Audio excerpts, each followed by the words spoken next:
ભારત અને ગુજરાતના ગૌરવ સમાન સિંહો ગીર અને આસપાસના વિસ્તારમાં આવેલા છે. આ સિંહોના લગભગ 8 જેટલા જે બચ્ચાઓ છે, કબ છે, એના ટૂંકા ગાળાની અંદર મૃત્યુ થતા થોડી ચિંતાની લાગણી હતી. પરંતુ વન વિભાગના પ્રયાસો, જે બીમાર 17 જેટલા સિંહો હતા એને ક્વોરન્ટાઇન કરવામાં આવેલા હતા અને સારવાર કરવામાં આવી, અને બાકીના જે સિંહો આસપાસના હતા એમાં 600 જેટલા સિંહોને ડીટિકિંગ અને ડીવોર્મિંગ કરવા આખો વિસ્તાર છે એ જંતુમુક્ત કરવામાં આવ્યો. પરંતુ જે 17 સિંહો હતા એ જ્યારે આવ્યા ત્યારે સખત બીમાર હતા, ચાલી શકવાની ક્ષમતા પણ નહોતી. એમાંથી 12 સિંહોને સાજા થયા પછી વનમાં છૂટા કરી દેવામાં આવ્યા છે, અને બાકીના જે 5 સિંહો છે એ હજી ઓબ્ઝર્વેશન હેઠળ છે અને તંદુરસ્ત છે.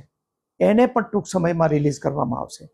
એટલે છેલ્લા દિવસોની અંદર જે બીમારીથી મૃત્યુ કહી શકાય એ પ્રકારના મૃત્યુ બન્યા નથી. જે એક સિંહણનું મૃત્યુ થયું છે, જે ગર્ભવતી હતી, એના કારણો બીમારી કરતાં બીજા જે કોમ્પ્લિકેશન થયા છે એને કારણે થયું હોય એવું સંભાવના છે. એને કોઈ પણ પ્રકારના વાયરસ એમાં પણ